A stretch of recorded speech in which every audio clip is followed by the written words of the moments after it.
Assalamualaikum warahmatullahi wabarakatuh. Perkenalkan, nama saya Nirmala dengan NIM 22090150026 dari kelas D. Kepada yang terhormat Ibu dosen pengampu, Ibu Suharti Sirajudin, SPD, MPD, MED, TESOL, selaku dosen pengampu pada mata kuliah Teknologi Informasi dan Komunikasi. Baik, pada kesempatan kali ini saya akan menyelesaikan tugas ujian akhir semester dengan topik Enterprise Resource Planning, di mana saya mengambil aplikasi ERP Odoo untuk saya jelaskan lebih lanjut. Sebelum melangkah lebih lanjut, terlebih dahulu saya akan menjelaskan terkait apa itu Odoo. Jadi, Odoo adalah sebuah perangkat lunak Enterprise Resource Planning atau ERP yang merupakan aplikasi manajemen bisnis yang bisa membantu untuk mengatur berbagai aktivitas usaha, mulai dari penjualan, pembelian, keuangan, stok barang, hingga pengelolaan karyawan dalam satu sistem terpadu.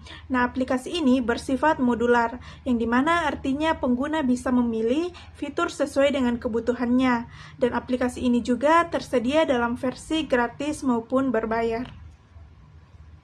Untuk menginstal aplikasi ini bisa dilakukan pada aplikasi Play Store. Buka aplikasi Play Store, kemudian pada menu pencarian ketik Odoo. Klik install, kemudian tunggu beberapa saat untuk proses penginstalan. Setelah itu, aplikasi sudah bisa dibuka. Karena ini pemakaian pertama saya, jadi saya perlu membuat akun, sehingga saya pilih Create an Account.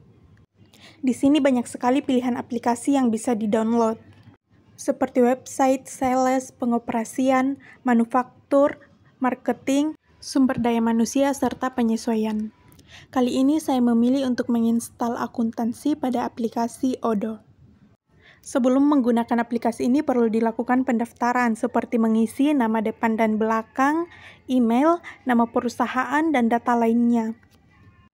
Nah, berikut ini tampilan utama ketika kita selesai melakukan pendaftaran.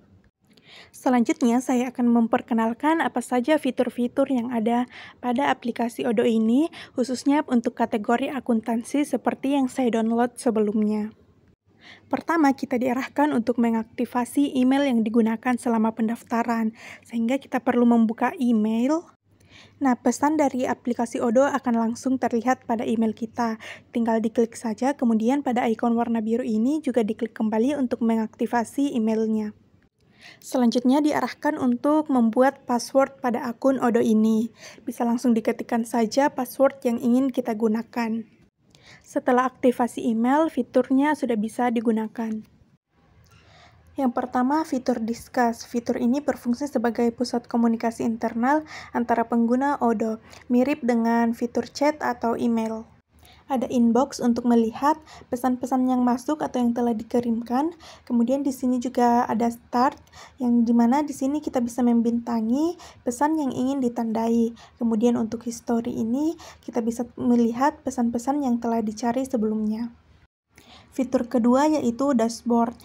Fitur ini digunakan untuk menyajikan data visual dalam bentuk grafik dan ringkasan, sesuai dengan kebutuhan bisnis atau pengguna. Fitur yang ketiga yaitu accounting. Fitur ini berfungsi untuk mengelola seluruh proses akuntansi dan keuangan, mulai dari pencatatan jurnal, pengelolaan faktur, penjualan, dan pembelian, serta pembayaran rekonsiliasi bank hingga laporan keuangan seperti neraca dan laba rugi. Pengguna juga bisa mengupload file yang bisa diakses langsung dari perangkat yang digunakan. Selanjutnya ada fitur dokumen. Di sini sistem manajemen dokumen digital yang memungkinkan pengguna untuk mengunggah, menyimpan, mengatur, serta membagikan dokumen secara efisien. Di sini juga bisa dilihat sudah banyak sekali jenis folder yang disediakan, mulai dari produk, marketing, support, dan lain sebagainya untuk mengupload atau menyimpan file yang ingin digunakan. Selanjutnya ada fitur apps, di mana di sini menyediakan akses ke berbagai aplikasi Odoo lainnya. Karena pada aplikasi ini kita bisa menginstal lebih dari satu kategori, di mana tadi saya sudah menginstal akuntansi, namun jika ingin menginstal aplikasi lainnya itu dibolehkan. Akan tetapi untuk saat ini saya hanya menginstal untuk kategori akuntansi saja. Karena saya merupakan pengguna baru dari aplikasi Odoo ini, jadi saya untuk saat ini hanya berfokus pada kategori akuntansi, sehingga kedepannya saya bisa mengekspor lebih banyak kategori lainnya. Yang terakhir yaitu fitur setting. Di sini pengguna bisa mengelola pengaturan perusahaannya, mulai dari menambah akses penggunanya, mengatur bahasanya, zona waktu, dan lain sebagainya.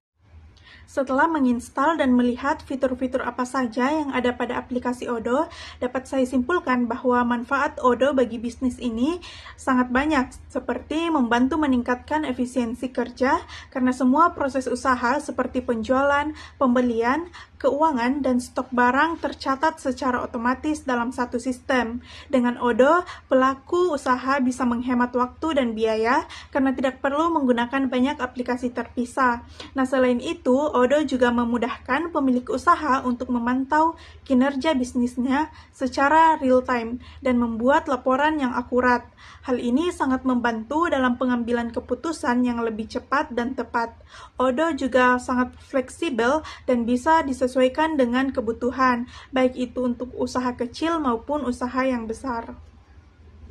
Berdasarkan pengalaman singkat saya saat menggunakan aplikasi Odoo, dapat saya simpulkan jika saya menjalankan bisnis, saya akan mempertimbangkan untuk menggunakan aplikasi ini, karena sistemnya sangat lengkap, fleksibel, dan bisa disesuaikan dengan kebutuhan usaha.